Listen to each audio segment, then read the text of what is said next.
네, 이제 6강은 성령론에 대한 학문인데요. 성령에 대한 학문이죠. 이 성령이라는 분을 많이 오해합니다. 왜냐하면 우리 한국교회 안에 이제 성령론에 대한 잘못된 오해들이 꽤 많았습니다. 그래서 예전에 여러분도 아마 기억나실 겁니다. 막 기도원 같은 데 가거나 이렇게 부흥 집회에 가보면요. 막 성령을 막 집어 던지시고 불 받아라 막 성령 던지면 막 뒤로 받고 넘어가고 이런 것들은요. 성령을 물질화하는 개념이거든요. 성령은 던지고 받고 개념도 될 수가 없고요. 어떠한 에너지라든지 물질의 형태로 존재하는 분이 아닙니다. 왜냐하면 우리가 2강 때 배운 것처럼 또한 3강 때도 배운 것처럼 성령은 성경을 쓰신 영이신데 이분은 하나님이시라는 거예요. 그러니까 똑같은 하나님이시죠. 삼위일체 개념에 근거하면 성부, 성자, 성령은 동일한 하나님이시기 때문에 무한한 영이신 것이지 이분이 무슨 물질이라든지 어떠한 에너지라든지 이런 형식으로 이해하는 것은 옳지 않습니다. 그럼 이 성령에 대해서 우리 하나바이블에서는 6단원의 내용인데요. 6단원의 내용은 뭐냐면 하나님 나라와 성령의 관계성입니다. 그래서 크게 성령이 누구신가 이 내용을 배울 거고요. 두 번째는 똑같습니다. 이분이 어떤 일을 하시는가 두 가지 일을 하시거든요. 크게 보면 구원과 구원의 적용 사역인데요. 이 내용들을 함께 보려고 합니다. 역시나 똑같은 구조죠. 성령의 존재를 먼저 보고 그 존재가 누구냐? 삼위일체 하나님의 세 번째 위격이시다. 여기서 몇 번째라는 말이 나왔는데요. 이것을 신적인 우월 관계라고 하는데 이 우월 관계는 능력에 있어서의 우월 관계는 아니고요. Divine Initiative라고 해서 주도권에 대한 문제예요. 주도권. 그러니까 주도권을 누가 지느냐의 문제입니다. 그래서 삼위일체 안에서 주도권은 성부 하나님이 쥐어요. 그래서 성자 그리스도가 이 땅에 오셔서 모든 것을 아버지 뜻대로 한다고 그러고 모든 것을 아버지가 기뻐하시는 대로 한다고 얘기하는 이유가 성부 하나님이 신적인 주도권을 줍니다. 그리고 나서 그 주도권을 성자께서 실행을 하시는 것이고 성령은 그러므로 성부가 첫 번째 위격이란 말을 쓰는 것이고요. 성자는 두 번째의 위격, 성령을 세 번째의 위격이라는 말을 씁니다. 왜냐하면 두 번째 위격이라고 하는 그리스도께서 하늘로 승천하실 때 드디어 성령을 보낸다는 말을 해요. 그러므로 성령은 성부와 성자로부터 보냄을 받은 존재예요. 그래서 세 번째 위격이라는 말을 쓰는 것이죠. 그래서 여기서 첫 번째 성령의 존재를 먼저 배우고 두 번째로는 그러면 그분은 무슨 일을 하시는가? 성령의 사역. 사역은 우리가 계속 배운 바대로 구원의 적용과 구원의 완성을 시키신다. 이렇게 이해하시면 좋을 것 같습니다. 이 두 가지의 개념을 좀 하나씩 보다 보면 성령론이 잡힐 거라 믿어요. 일단 첫째, 성령의 존재가 누구냐? 성령은 우리가 아까 배운 대로 삼위일체 중에 세 번째의 위격이에요. 그러므로 성령의 위격은 성부의 위격과 성자의 위격과는 다른 것입니다. 그러나 본성은 같다. 이게 이제 삼위일체 개념이었습니다. 그래서 먼저 볼 것은 뭐냐면 성령 하나님이 하나님이심을 제가 증명하겠습니다. 이게 왜 중요하냐? 이게요, 많이 오해가 됐던 것이 뭐냐면 성부는 뭔가 좀 뛰어난 존재고 그리고 성자도 그래, 맞다, 그리스도니까 뭔가 뛰어난 존재인데 성령은 뭔가 좀 낮은 듯한 느낌 이런 것들이 있단 말이에요. 그러니까 성령은 좀 영이고 그냥 그런 존재다 라고 치부되는 경향이 있어 왔어요. 하지만 성령은 그렇게 치부될 뿐이 아닙니다. 왜냐하면 성령은 삼위일체에 근거하여 이분도 똑같은 동일 본성 하나님이거든요. 그래서 성경이 얼마나 성령 하나님을 하나님이라고 얘기하고 있는가를 쭉 보겠습니다. 너무나 많은 증거가 있습니다. 대표적으로 에베소 2장 22절인데요. 이런 말이 나와요. 너희도 성령 안에서 라는 말이 나와요.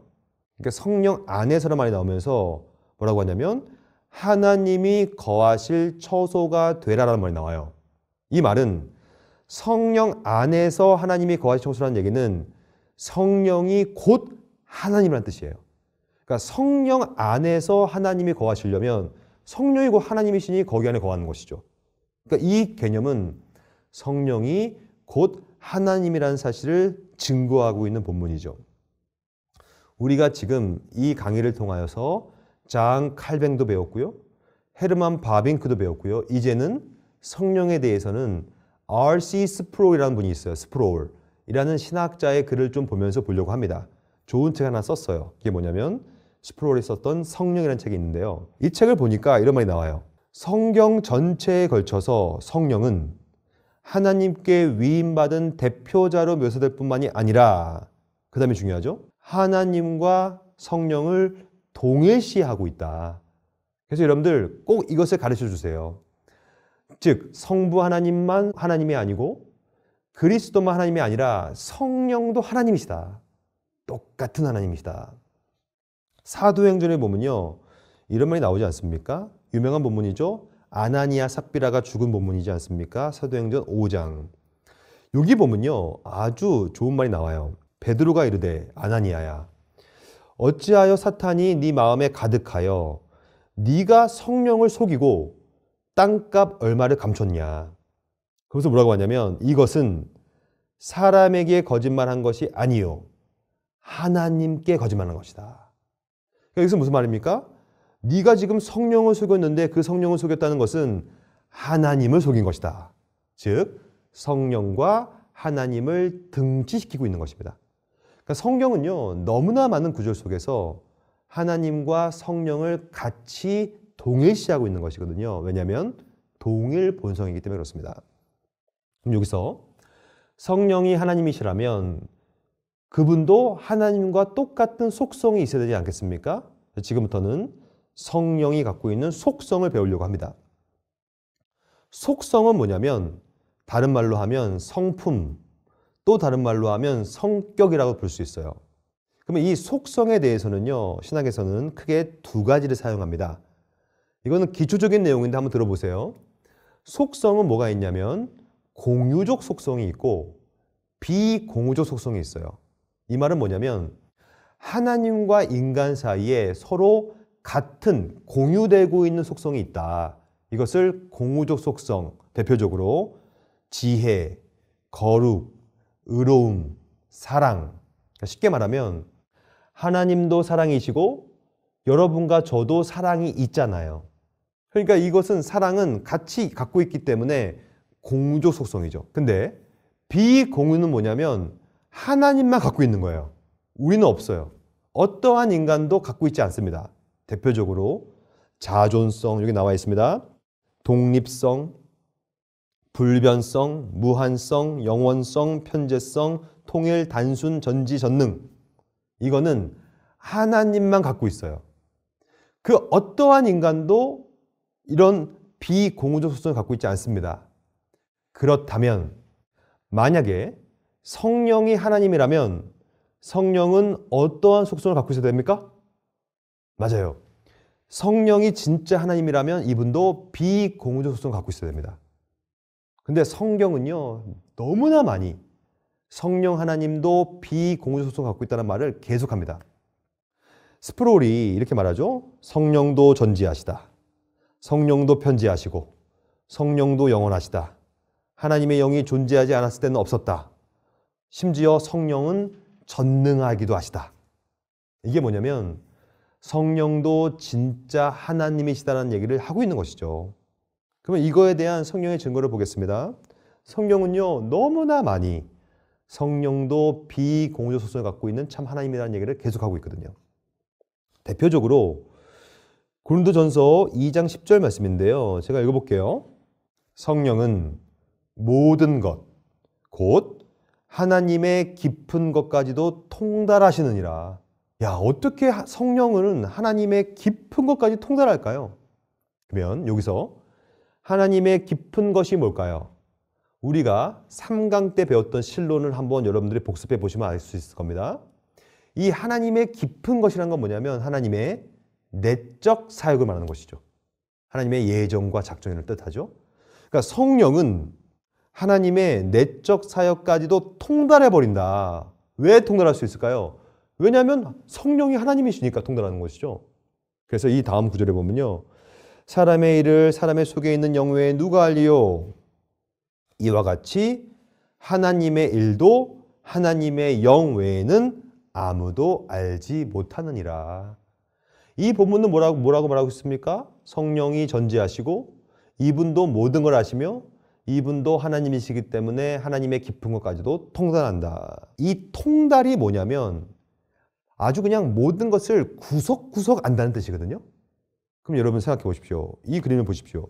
이게 시계 아닙니까? 아날로그 시계라고 하죠. 태엽 시계. 여러분 태엽 시계를 한번 분해해 보셨습니까? 태엽 시계를 분해해 보세요. 되게 복잡해요. 여러 가지의 이 코일이 있고 이게 막 돌아가고요. 근데 이 태엽 시계를 누가 제일 잘 알 수 있을까요? 이 태엽 시계가 고장이 났다고 생각해 봐요. 누가 고칠 수 있을까요? 이 태엽 시계를 만든 사람은 고칠 수 있어요. 왜냐? 만든 사람은 그 만든 물건을 통달하고 있습니다. 구석구석까지 알고 있습니다. 마찬가지예요. 성령은 하나님이시기 때문에 하나님의 깊은 구석구석까지도 통달하고 있는 거예요. 그 말은 그분도 하나님이라는 얘기죠. 그리고 두 번째, 만약에 성령이 참 하나님이라면 이분도 편재해야 합니다. 어디든 있으심, 무소부재라고 하죠. 시편을 보면요, 이런 말이 나와 있어요. 내가 주의 영을 떠나 어디로 가며 주의 앞에서 어디로 피하리이까. 내가 하늘에 올라갈지라도 영이 거기 계시고. 수월은 뭐냐면 가장 깊이 있는 곳인 겁니다. 내가 수월에 들어갔으라도 내 자리를 펼지라도 하나님의 영은 거기 계신다. 무슨 말입니까? 참 하나님은 무소부재하기 때문에 성령도 하나님의 영도 무소부재하시다. 무슨 말입니까? 정리하자면 신학의 역사 속에서 성부와 성자의 신성에 대해서는 늘 강조되어 왔지만 성령은 자꾸 뒷전에 밀려났어요. 이분은 그냥 영이고 어차피 성부와 성자가 나중에 보낸 존재 정도다. 그런데 무슨 보혜사 정도지, 진리의 영일 뿐이지 하나님은 아닐 거야. 아닙니다. 성령도 삼위일체 하나님의 동일 본성한 한 위격이시며 이분도 전지전능 영원불변 모든 비공존 속성을 갖고 있는 참 하나님이시다 라고 성령의 존재를 이해하면 좋겠습니다. 그럼 두 번째, 그러면 이분은 뭐 하시는 분이냐? 이 참 하나님이신 성령 하나님의 역할을 좀 보려고 합니다. 크게 봐서는 이분은 적용하고 완성하신다. 그러면 뭘 적용하시는가? 이 그림을 보십시오. 지금 불이 켜지고 있습니다. 조명이죠. 성령 하나님은요, 조명을 하세요. 그러니까 대표적인 사역이 성령은 조명입니다. 우리가 다시 한번 헤르만 바빙크라는 선생님의 책을 좀 볼 필요가 있는데요. 바빙크는 자신의 개혁교회학에서 이렇게 썼어요. 성령은 그리스도의 말씀의 영적인 의미와 내용을 깨닫게 만든다. 그러면 이것을 뭐라고 부르냐? 이것을 조명이라고 하는 특별한 용어로 사용된다. 왜 조명이 필요한가? 죄가 지성을 어둡게 만들어버렸습니다. 그래서 여러분 착각하면 안 됩니다. 우리가 먼저 하나님을 안 적이 없어요. 우리가 먼저 하나님을 깨달은 적도 없습니다. 우리가 먼저 하나님을 사랑한 적도 없어요. 우리가 먼저 하나님을 갈망한 적도 없습니다. 왜냐하면 우리는 죽었기 때문에 할 수가 없어요. 우리가 하나님을 알 수 있는 이유, 깨달음이 있었던 이유, 하나님을 사랑한 이유, 하나님과 함께 교제한 이유는 성령의 조명이 있었기 때문에 그렇게 된 겁니다. 그것이 성령의 역할이니까. 이게 나와 있어요. 죄가 지성을 어둡게 했다. 그러므로 어두워 버렸기 때문에 빛이 필요하죠. 그게 성령이에요. 그래서 꼭 기억하세요. 주일학교 사역은 그 어떠한 사역보다도 교육의 사역이기 때문에 성령의 조명이 필수적입니다. 아마 이 영상을 보고 있는 교사분들과 교육자들은요, 아주 뛰어난 엘리트들일 겁니다. 근데 여러분들이 아무리 무슨 교수법을 사용해가지고 아무리 잘 가르쳐도요, 성령이 빛이 없으면요, 아무도 이해 못합니다. 그러니까 이 특별히 이번 하나 바이블은요, 교리를 다루기 때문에 성령의 조명이 필수적입니다. 바빙크는 이렇게 말하죠. 성령의 조명을 통하여 하나님을 알게 되고 그리스도, 죄, 은혜, 성경, 교회, 세상, 죽음, 심판, 이 모든 것에 대해 전혀 새로운 빛이 비춰진다. 그래서 바벤크가요, 좋은 말을 남겼는데 이런 말을 했어요. 하나님의 빛 안에서 이제 우리는 빛을 보게 된다. 너무 유명한 말입니다. 즉, 우리가 지금 빛을 보고 있다면 그것이 하나님 안에 있는 빛이 아니면 그건 빛이 아닙니다. 하나님이라고 하는 성령의 빛 안에서만 하나님 볼 수 있다는 개념이죠. 마찬가지예요. 교리 교육은 하나님의 빛 안에서만 그 교리의 빛이 보이지 그 외에는 다 어두워요. 이것을 뭐라고 하냐면 바로 객관성이라고 불러요. 객관성. 너무 중요한 표현입니다. 객관이라는 건 뭐냐면 신학에서 우리 밖에서 있는 게 객관이에요. 그러면 주관은 뭡니까? 주관은 우리 안에서 있는 게 주관이죠. 모든 깨달음, 모든 통찰, 모든 이해는 전부 다 외부로부터 들어오는 겁니다. 즉, 하나님께서 깨달음을 줬기 때문에 깨달아진 것이며 하나님께서 이 말씀이라는 것을 이해시켜 주셨기 때문에 이해된 겁니다. 즉, 우리의 공로는 없는 것이죠. 그것이 바로 성령론이에요. 하나님이라는 빛, 성령이라는 빛이 외부에서 우리한테 빛을 비춰준 겁니다. 그래서 이것은 뭐라고 하냐면 조명. 생각해 보세요, 여러분. 조명은 여러분 뭐가 들어와야지 빛이 나옵니까? 전기가 들어와요, 전기가. 전기는 어디서 들어옵니까? 전기는 외부로부터 들어오는 거예요. 자가 발전은 힘들잖아요. 한계가 있지 않습니까? 외부로부터 전기가 들어와야만 빛이 나오는 것처럼 이것을 신학에서는 객관성, 외부에 있었던 것이 들어온다는 개념이죠. 그래서 외부에서부터 성경의 말씀에 빛이 들어오면 나에게는 무엇이 주어지냐면 이게 이제 성령의 역할인데요. 바로 믿음이 생기는 거예요. 믿음. 너무 중요한 얘기가 나오고 있습니다. 여러분, 믿음은요, 너무나 많은 사람들이 오해하고 있는데요. 내가 믿음을 믿는다 생각해요. 아니에요. 믿음은 여러분 철저히 수동태입니다. 수동태가 뭐냐면 믿어지는 거죠. 내가 믿는 게 아니에요. 만약에 여러분들이 믿었다면 그건 믿음이 아닙니다. 믿음은 믿어지는 거예요. 원래는 믿어지지 않습니다. 그러나 말씀을 듣고 성령께서 빛을 비춰주시고 그것을 깨닫게 되어지면 드디어 평소에는 믿지 않았던 것들이 믿어져요. 그러면 수동태, 믿어지면 그 선물을 받으면 이제 내가 또 믿어야 합니다. 능동태. 이것을 바로 믿음이 갖고 있는 수동태, 능동태. 이런 말을 쓰는 거예요, 바벤크가. 이러한 지식은 성경에서 더 자세하게 믿음의 지식으로 정의된다. 그리스도의 얼굴에 있는 하나님에 대한 지식이 나를 구원해요. 즉, 내 지식이 나를 구원하는 게 아니라 그리스도의 얼굴에 있는 지식이 나를 구원하고요.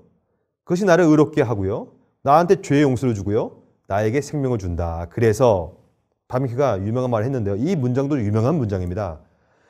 믿음은 그러므로 진실로 하나님의 선물이며 믿음은 하나님의 능력의 열매이며 특별히 믿음은 성령에 의해 주어진 것이다. 여러분, 이것을 다시 한번 삼위일체로 적용시켜 보겠습니다. 우리가 배운 내용이니까요.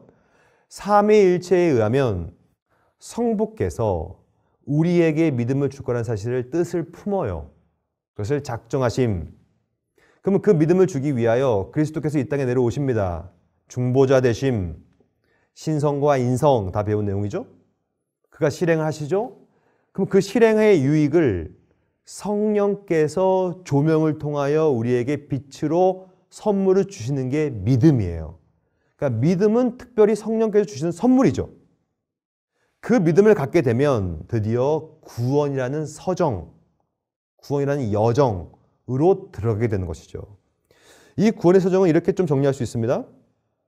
구원의 서정은요, 우리가 이 4과정 2학기 때 볼 내용이에요. 왜냐하면 4학기, 2학기, 그러니까 2학기 과정이 구원론이거든요. 이것을 하나씩 볼 건데요. 성령은 선물을 주시는 분인데 선물을 찔끔 주지 않아요. 얘따 이거 좀 먹어라 이렇게 주지 않아요. 성령은 구원이라는 선물을요 압도적으로 줍니다. 아주 풍성하죠.